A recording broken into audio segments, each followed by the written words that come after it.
Muchas gracias por estar aquí con nosotros para compartir con nosotros la palabra de hoy. Siempre es un privilegio cuando me permiten compartir.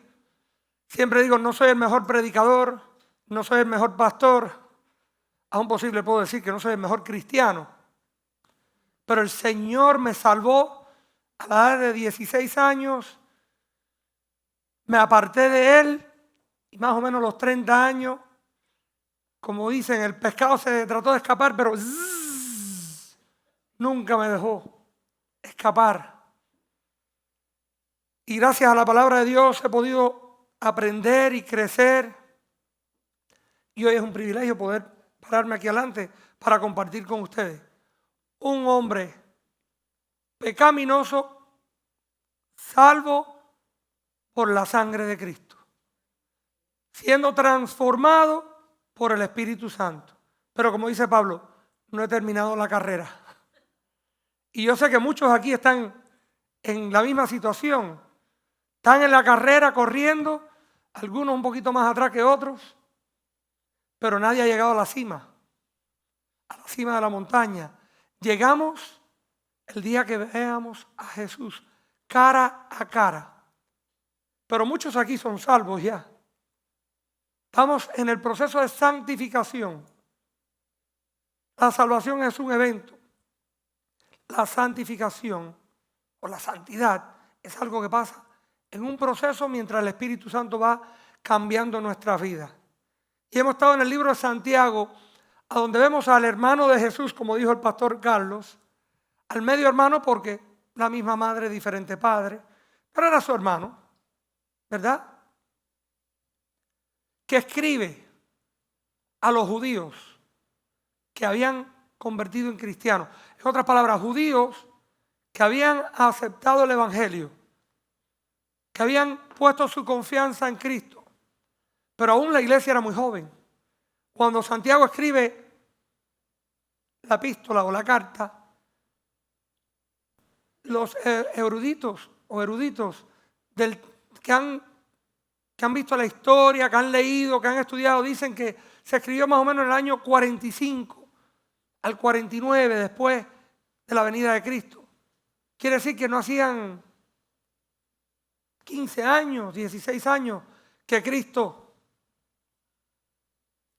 ni eso, 13 años, que Cristo había ido a la cruz del Calvario, había muerto y había regresado y había ido a estar con el Padre. Entonces la iglesia era muy joven. Posiblemente haya sido el primer libro que se escribió en el Nuevo Testamento.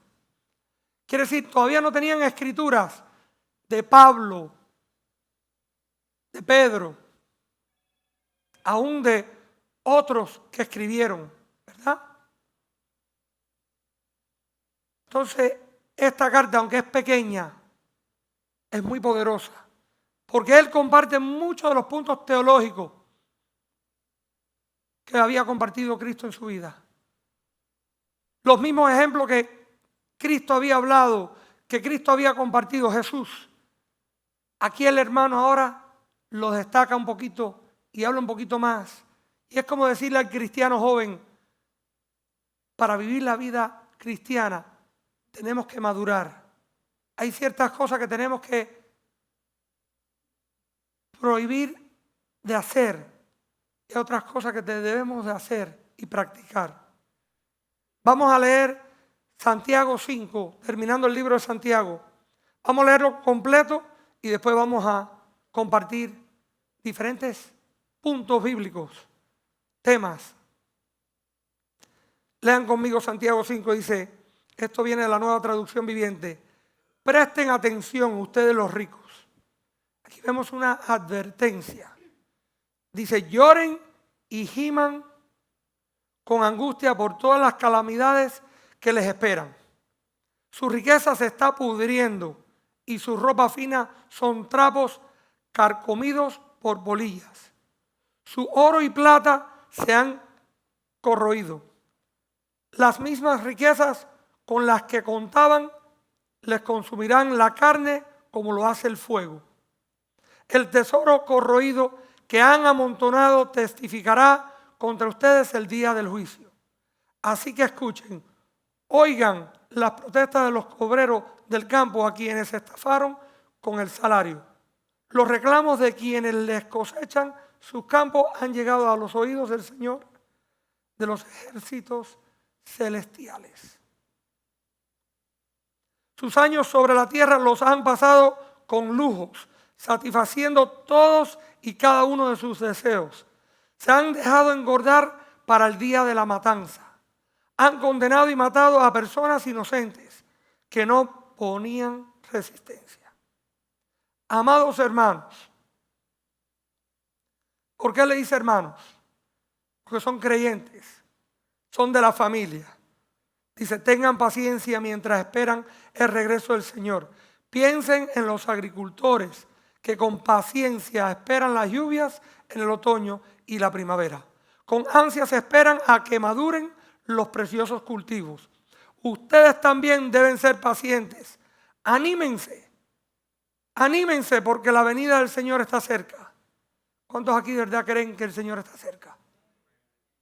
Dice, hermanos, no se quejen unos de otros o serán juzgados, pues miren al juez, ya está a la puerta.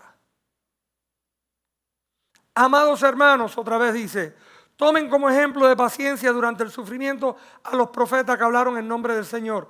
Honramos en gran manera a quienes resisten con firmeza en tiempo de dolor. Por ejemplo, ¿han oído hablar de Job, un hombre de gran perseverancia? ¿Pueden ver cómo al final el Señor fue bueno con él? Porque el Señor está lleno de ternura y misericordia. Pero sobre todo, hermanos míos, nunca juren por el cielo, ni por la tierra, ni por ninguna otra cosa. Simplemente digan sí o no, para que no pequen y sean condenados. ¿Alguno de ustedes está pasando por dificultades? Que ore. ¿Estás pasando por dificultad? Ora. ¿Alguno está feliz? Que cante alabanzas. Hoy estábamos cantando alabanza aquí en la mañana. ¿Estás feliz? Canta alabanzas. ¿Alguno está enfermo? Que llame a los ancianos de la iglesia para que vengan y oren por él y lo unjan con aceite en el nombre del Señor. Una oración ofrecida con fe sanará al enfermo y el Señor hará que se recupere. Y si ha cometido pecados, será perdonado. Confiénsense los pecados unos a otros y oren los unos por los otros para que sean sanados. La oración ferviente de una persona justa tiene mucho poder y da resultados maravillosos.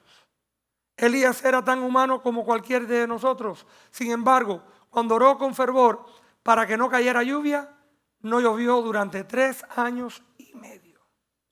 Eso no era poder de Elías, esa era la fe que tenía Elías. Más tarde, cuando volvió a orar, el cielo envió lluvia y la tierra comenzó a dar cosechas. Mis amados hermanos, si alguno de ustedes se aparta de la verdad y otro lo hace volver, pueden estar seguros de quien haga volver al pecador de su mal camino, salvará a esa persona de la muerte y traerá como resultado el perdón de muchos pecados. Lo primero que vemos en esta lectura es la advertencia. ¿La advertencia a quién? A los ricos. No porque tengan dinero.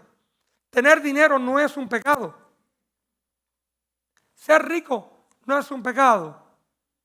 Ser rico haciéndolo correcta y debidamente, legalmente, no es un pecado. De acuerdo a la voluntad de Dios, no es un pecado. Pero cuando te haces rico de los pobres, cuando haces sufrir a un pobre, cuando le das un trabajo y no le pagas el sueldo que se merece o se lo retiene por alguna razón, eso es un pecado. Vivir con lujo no es un pecado, pero vivir con lujo a costilla de otro o viendo la necesidad que hay, sí es un pecado. ¿Y qué pasa? Que en esta época había muchos judíos que eran ricos y había muchos que eran pobres. Los ricos normalmente son los dueños de las propiedades, ¿verdad? Y del campo, ¿de dónde se sacaba la comida? Del campo. Había que arar, sembrar y cosechar. Los dueños tenían a la gente trabajando veían gran necesidad, pero a veces le retenían el pago, a veces no le pagaban suficiente y otras veces veían a una persona en necesidad. Siendo ellos ricos, no daban nada a los pobres. El cristiano maduro, el cristiano siempre debe tener atención a los que están a su alrededor. En la iglesia hay algunos necesitados, ayudemos a esa persona necesitada. Nosotros como iglesia hemos hecho eso, hemos dado comida, no solamente en la Navidad, no solamente el Día de Gracia. Hace unos años atrás, cuando el COVID, nosotros salíamos regularmente, yo con otros hermanos y los otros pastores, a llevarle comida a los necesitados. Algunos de ustedes están aquí presentes que recibieron esos alimentos. Hay una necesidad. No vamos nada más que decir, hermano, déjeme orar por usted. Y el hombre tiene hambre. No vamos nada más que esperar a que salga del hospital a visitar al hermano. Si está en el hospital, vamos a atender a esas personas. Nosotros somos simplemente mayordomos de las bendiciones que el Señor provee. Oigan eso, no somos dueños de nada. Yo no soy dueño de lo que tengo. Él es el dueño. Pero Él me ha encargado a mí esta bendición para compartirla con otros. No quiere decir que yo no pueda tener una buena casa. Es más, el Señor me ha bendecido a mí con una casa extraordinaria. Pero yo abro las puertas de mi casa para aquellos que necesitan. No tienen que ser pobres, no tienen que ser enfermos, simplemente que tengan la necesidad. Yo acabo de venir de un viaje de misión de Cuba y allí fui con un hermano de esta iglesia y pudimos compartir no solamente con familia, sino con los hermanos de la iglesia. Llevamos comida, alimentos, llevamos medicina. Ustedes mismos han dado donaciones cuando hemos ido a otros países como Costa Rica. Aquí se hizo una colecta y ustedes dieron diferentes artículos de aseo, desodorante, pasta de dientes. Qué bonito es ver a los hermanos cuando dan de lo que tienen. Nadie le pide a usted que se vacíe los bolsillos, pero dan un poquito y un poquito entre todos podemos bendecir a muchos. Siempre compartiendo el evangelio. Nunca damos algo simplemente mira lo que yo di. Es más, cuando damos con los ojos cerrados. Y le pedimos que digan que fue de parte del Señor. ¿Por qué? Porque es el Señor el que trabaja por medio de nosotros, los cristianos, los creyentes. Debemos ser fieles para usar lo que Él nos ha dado para ayudar a los demás, para la honra y la gloria de Dios. Él recibe la honra, Él recibe la gloria. Entonces hay una advertencia aquí de Santiago a la iglesia. Eran judíos que se habían convertido a creyentes, pero la iglesia está llena de personas que no son judías. Hay muchos que eran musulmanes antes de venir a Cristo. Hay personas que pertenecían a religiones diabólicas, satánicas, que han venido a los pies de Cristo, ¿verdad? Hay personas que vienen de diferentes países. Entonces Él le está hablando a los creyentes, a las personas. En aquel entonces eran judíos que se habían convertido, pero hoy en día está hablándole a la iglesia de hoy, a personas que estaban en otra religión, en el mundo, posiblemente no tenían ninguna religión, eran ateos y han venido a los pies de Cristo. Y Él dice, comparte tus riquezas, comparte lo que tienes. ¿Para qué? Para lo que el Señor te ha bendecido a ti, se vuelva realmente un tesoro. Un tesoro que honre y glorifique a Dios. Primera de Timoteo 6:17 dice, enséñales a los ricos de este mundo que no sean orgullosos, ni que confíen en su dinero, el cual es tan inestable. Deberían depositar su confianza en Dios, quien nos da en abundancia todo lo que necesitamos para que lo disfrutemos. Él es el que da la bendición. Entonces mi pregunta es, ¿en qué tú depositas tu confianza? ¿En qué tú depositas tus riquezas? ¿En qué tú pones tu confianza? ¿Es en tu dinero, en tu bolsillo? ¿En tu labor? ¿En tu trabajo? ¿O es en el Señor que provee la bendición? y con quién estás compartiendo esa bendición. Esa pregunta me la hago yo al diario. Al diario. No porque sea mejor que nadie, es que tengo esa convicción. Tengo esa convicción en mi vida. Y la palabra me lo afirma, ¿verdad? Disfrutar lo que Dios nos ha dado difiere grandemente de vivir extravagantemente. Claro que puedes disfrutar de un buen carro. Claro que puedes disfrutar de una buena comida. ¿Y por qué no? Durante nuestro viaje, el hermano de la iglesia invitó al pastor que fuimos a visitar y a aquellos hermanos que estaban con nosotros a ir a comer a un buen restaurante. Y uno dice, pero con la necesidad que hay en Cuba, ¿por qué mejor no le diste el dinero para que ellos compraran más comida? Porque a veces no es cuestión de la cantidad que tú das, sino de la calidad que tú das. El amor, el cariño, el afecto. Yo te aseguro que esas personas que fueron a comer con nosotros al restaurante, que ellos nunca pudieran haber pagado con su propio bolsillo, estaban muy agradecidos. Agradecidos de la oportunidad de poder compartir con los hermanos. Lo sé porque eso fue lo que nos dijeron. Qué bonito poder haber salido a un restaurante, así en el malecón, y compartir con los hermanos. Qué bonito es poder compartir un tiempo de lujo, ¿verdad? No es pecado compartir, y no es pecado vivir, y no es pecado disfrutar de lo bueno. Todo en su medida, todo en su medida. Lo próximo que vemos es que el Señor nos dice que debemos de tener y practicar paciencia y perseverancia. El versículo 7 dice, amados hermanos, tengan paciencia mientras esperan el regreso del Señor. Piensen en los agricultores que con paciencia esperan la lluvia en el otoño y la primavera. Con ansias esperan a que maduren los preciosos cultivos. Ustedes también deben ser pacientes. Anímense, porque la venida del Señor está cerca. Hermanos, no se quejen unos de otros, que serán juzgados. Pues miren, el juez ya está a la puerta. Santiago describió al cristiano como un granjero, un señor que es como un agricultor espiritual, en busca de una cosecha espiritual. Nuestros corazones son la tierra y la semilla es la palabra de Dios. Tenemos que preparar nuestros corazones para recibir la palabra, pero a veces toma un tiempo. A veces queremos compartir la palabra y la gente son como que entró por aquí y le salió por allá. Y pensamos que nosotros somos responsables para que cada uno venga a los pies de Cristo. Nuestra responsabilidad es compartir y esperar. A veces la palabra es como un cuchillo, ¿verdad? El Espíritu Santo llama, reclama, salva. Pero recuerden, la salvación es un evento. Pero la santidad, la santificación es un proceso. El borracho acepta a Cristo y sigue bebiendo. Es un adicto. Hay que orar para que el Espíritu Santo trabaje en esa vida.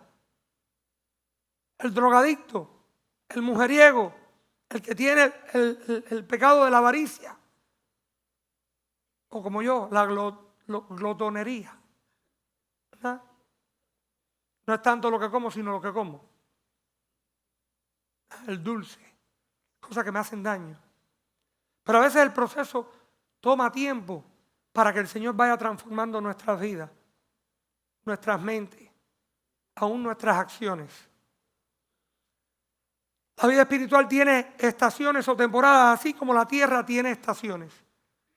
Dice que el agricultor prepara el terreno, planta la semilla, le pone el fertilizante o el abono, pero tienes que esperar por la lluvia.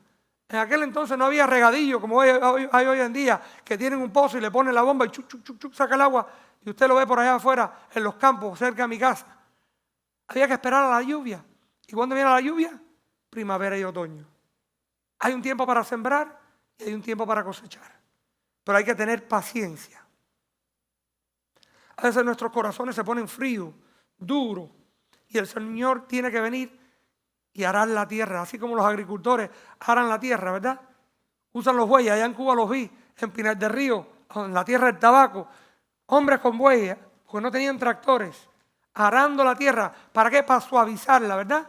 Para preparar el campo. A veces el Señor trabaja en esa misma manera. Trabaja en una manera que tiene que... Porque a veces se nos endurece el corazón. ¿No le ha pasado eso a usted? Aún siendo cristiano, a veces la gente lo maltrata a usted y usted dice, estoy cansado. Y el Señor dice, acuérdate que tú también estabas ahí, en ese pozo. Tú también tenías una mala actitud. Tú también ofendiste a alguien alguna vez. Tú también te equivocas. Y el Señor a veces usa a la gente, las circunstancias, y tenemos que tener paciencia. Mira lo que dice Jeremías 4:3. Esto dice el Señor a la gente de Judá y de Jerusalén. Pasen el arado por el terreno endurecido de sus corazones. No desperdicien la buena semilla entre los espinos. Él envía la luz del sol y la lluvia de su bondad para regar y nutrir las semillas plantadas. El Señor es el que a veces opera por medio de otras personas, circunstancias, aún a veces enfermedades,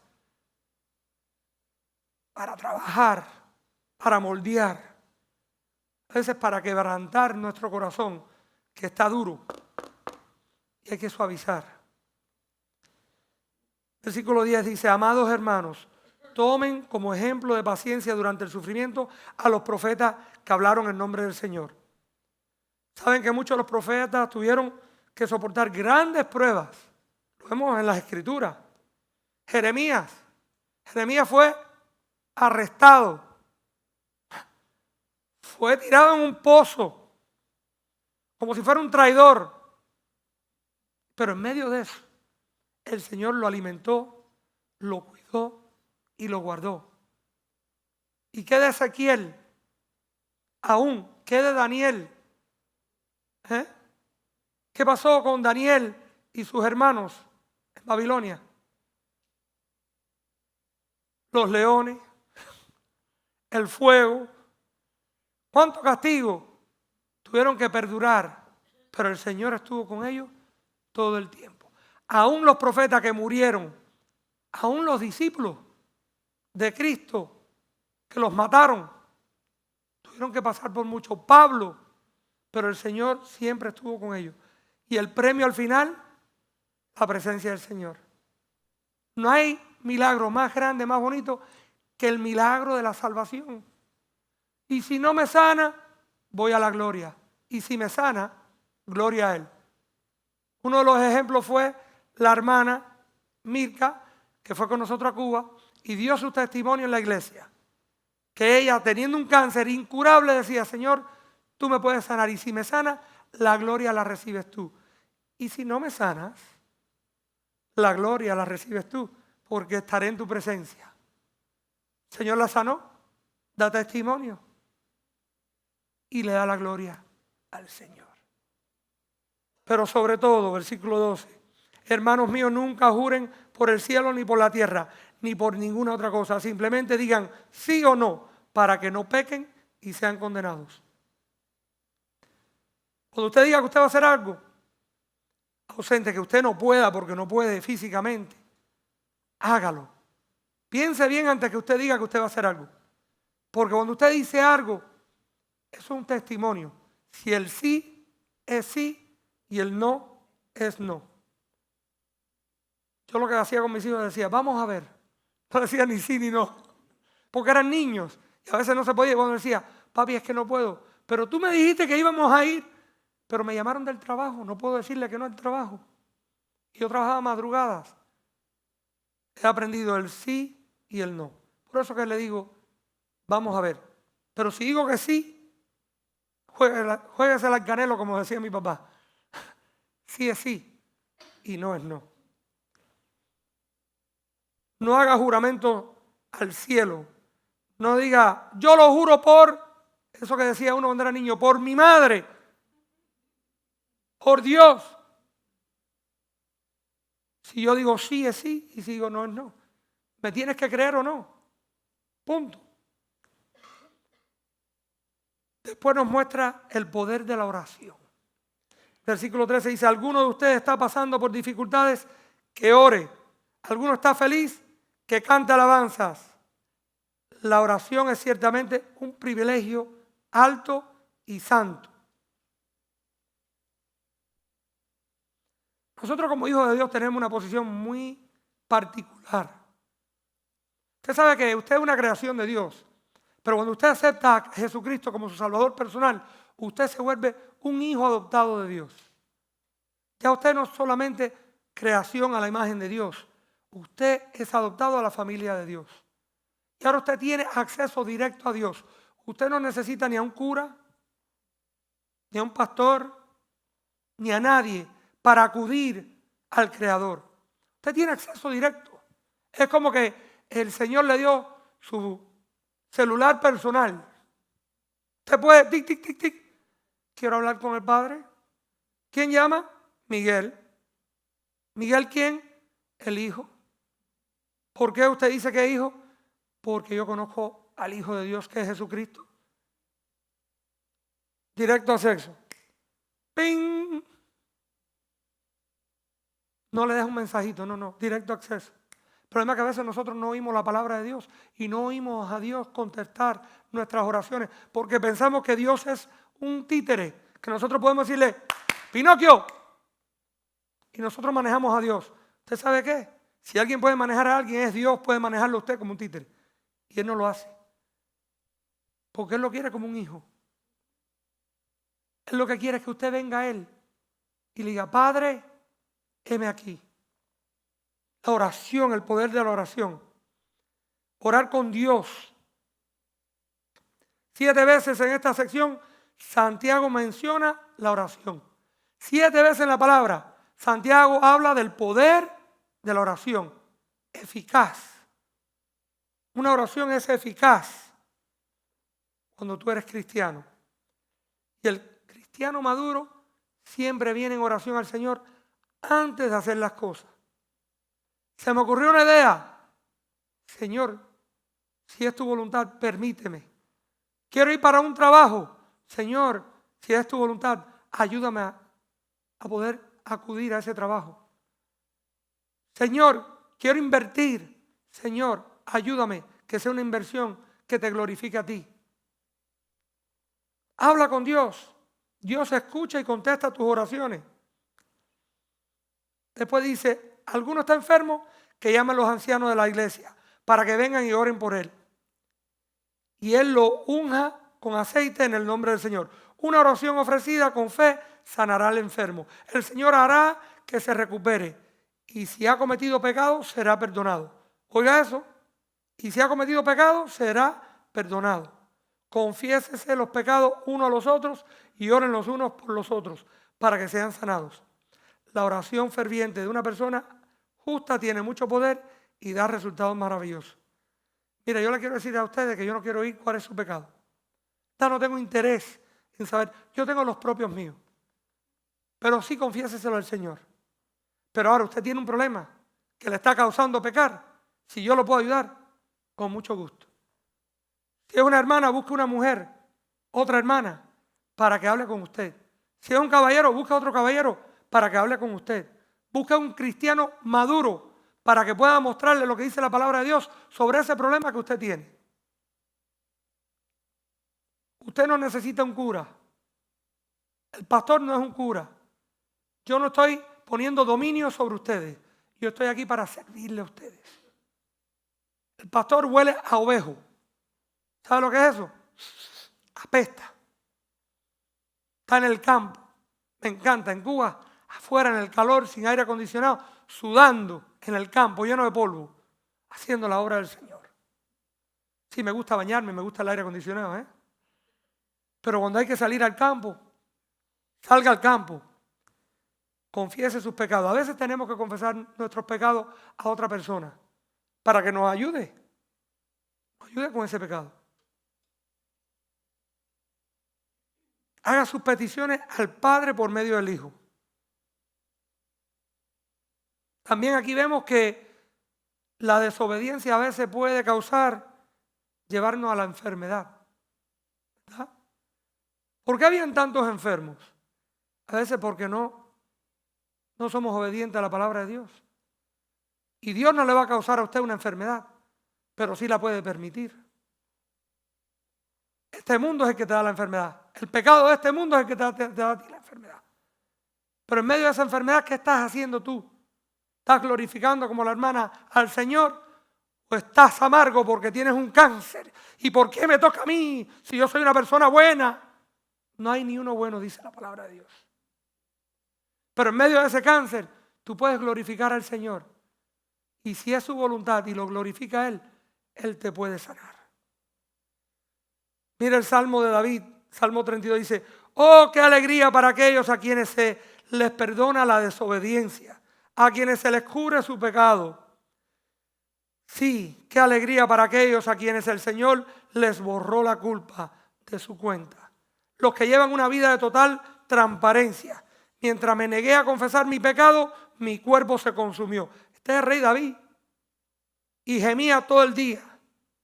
Día y noche tu mano de disciplina pesaba sobre mí. Mi fuerza se evaporó como agua al calor del verano. Finalmente te confesé todos mis pecados y ya no intenté ocultar mi culpa. Me dije, le confesaré mis rebeliones al Señor, no a otro hombre. Y tú me perdonaste. Toda mi culpa desapareció. Por lo tanto, que todos los justos oren a ti mientras aún haya tiempo.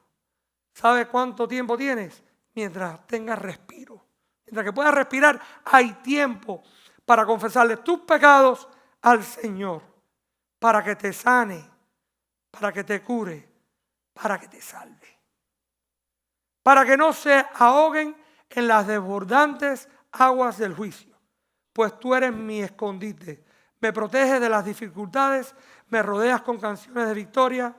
El Señor dice, te guiaré por el mejor sendero para tu vida, te aconsejaré y velaré por ti. No seas como el mulo o el caballo que no tiene entendimiento, que necesitan un freno y una brida para mantenerse controlados. Muchos son los dolores de los malvados, pero el amor inagotable rodea a los que confían en el Señor. Así que alégrense mucho en el Señor y estén contentos. Ustedes, los que le obedecen, griten de alegría. No hablen bajito. Griten de alegría. Ustedes de corazón puro. Mi corazón está puro, no porque yo nací con un corazón puro, sino porque Él, por medio de su Espíritu Santo, me ha sanado mi corazón. ¿Y cómo puedo recibir ese Espíritu Santo? Recibiendo al Hijo, Jesús.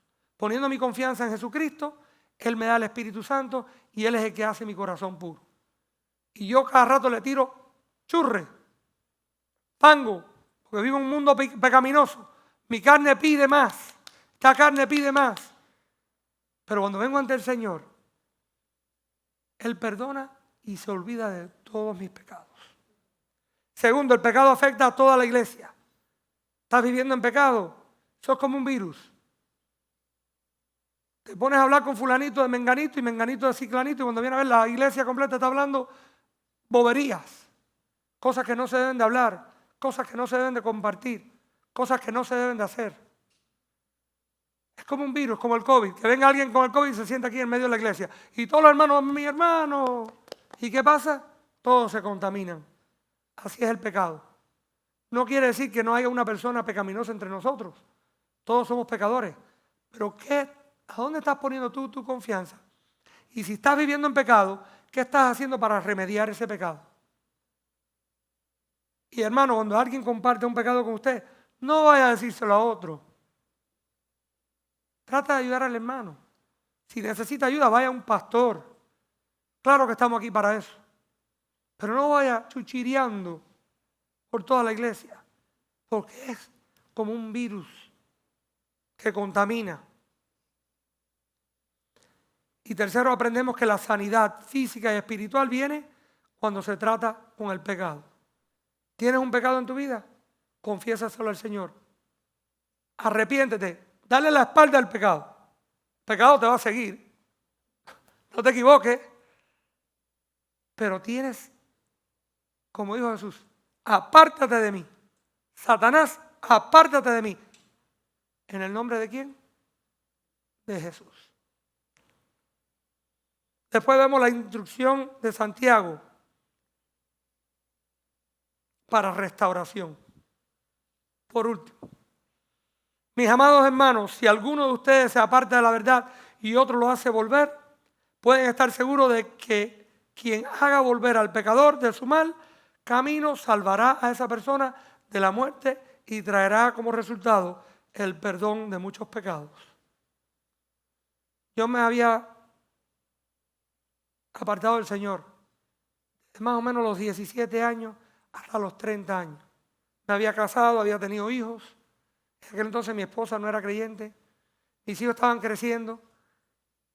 Y el pastor Rick Blackwood en la televisión empezó a predicar. Y fui con mi esposa a la iglesia. Y a la tercera visita mi esposa acepta al Señor como su salvador personal. Le digo, la prédica de ese pastor, de esos pastores, porque habían varios pastores, la prédica de esos pastores, dando la palabra y viendo a mi esposa transformarse, me rescató a mí. Porque aún siendo creyente yo me había apartado del Señor. Y qué bonito como dice la palabra, ¿verdad? Pero no solamente hay instrucción, pero dice que donde está el amor también está la verdad. En Efesios 4:15 Pablo dice, hablando la verdad en amor. Quiere decir que si la persona está en pecado, hablarle en amor. No, porque tú eres un pordiosero. No, mi hermano, ven acá. No sabes que eso no es constructivo para tu vida. Eso no sirve, eso no vale. Pero hay otra manera, hay otra forma. Donde está la verdad también, la confesión honesta de los pecados, hay libertad. Dios limpia. Hay que decir la verdad con amor. Y una vez perdonado, siempre perdonado. No vivan en el pasado, no viva en tu pecado. Vive en el hoy y en el mañana. Recordar el pasado es bueno para no cometer los mismos errores, pero deja atrás lo que está atrás. Deja atrás el pecado. Ve hacia adelante. Empieza a madurar como cristiano. Empieza a evangelizar, a ganar perdidos y también a ganar a aquellos que son salvos, pero viven como los perdidos. Toma el tiempo para entregarle no solamente tiempo devocional personal, pero para instruir a otros que aprendan lo que ya usted sabe. La verdad de que Jesucristo es su Salvador y que solamente por Él puede llegar uno a tener vida eterna con el Padre Celestial. Mire lo que dice 1 Pedro 4:8. Lo más importante de todo es que sigan demostrando profundo amor unos a otros, porque el amor cubre gran cantidad de pecados. Voy a pedirle que venga nuestro equipo de alabanza. Hago esta pregunta. ¿En quién usted ha puesto su confianza? ¿En quién usted ha puesto su corazón? ¿A quién usted le ha entregado su corazón? ¿A este mundo? ¿A otra persona? ¿Aún posiblemente a Satanás? ¿A las cosas materiales? ¿A la ciencia? No sé a quién, no sé cómo. Pero hay personas aquí que posiblemente tengan que poner su confianza en Cristo. Y posiblemente usted nunca lo ha hecho.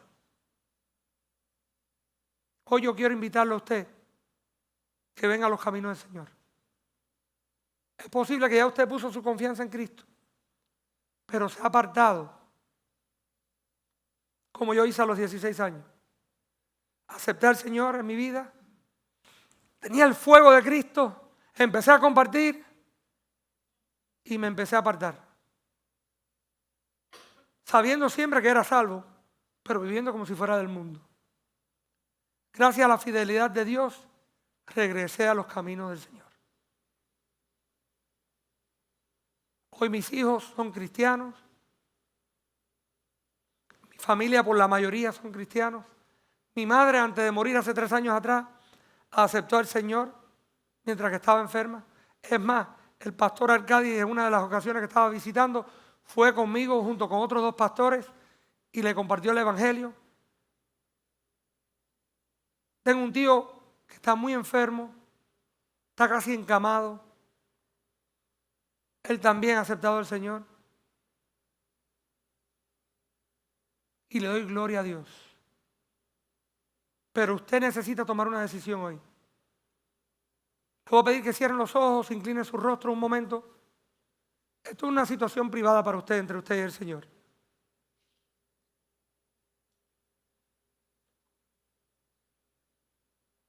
Yo quiero que tú te presentes ante Dios. No ante Miguel, no ante el pastor, no ante tu hermano que está al lado, tu vecino, ante el Señor. Y que tú le pongas la petición ante el Señor. Si hoy tú quieres tomar esa decisión, tú crees en tu corazón y poner tu confianza en Cristo, yo quiero que tú le digas a Él: Dios, Padre, hoy vengo ante ti y te quiero entregar mi confianza, mi corazón. Y Señor, yo creo que Jesús vino, vivió una vida perfecta, murió en la cruz del Calvario y al 3er día resucitó para limpiarme de mis pecados. Yo quiero recibir ese regalo y quiero que me transforme mi corazón. No entiendo todo lo que ha dicho el pastor. Me parece un poco complicado, pero yo hoy quiero poner mi confianza en ti. Ayúdame a entender, ayúdame a recibir. Necesito tu salvación. Me arrepiento de mis pecados. En el nombre de Jesús. Amén. Y para aquellos que están viviendo su vida como si no fueran salvos, pero saben que un día pusieron su confianza en el Señor Jesús, pero necesitan un toque de Él, le invito a también orar y decirle: Padre, soy tu hijo, tu hija, porque un día acepté a tu Hijo Jesús. Y hoy vengo como hijo pidiéndote que me transforme mi mente, mi corazón, que me animes, que me dé fortaleza por medio de tu Espíritu Santo y en el nombre de tu Hijo, Jesús. Amén. Hermanos, sean bendecidos.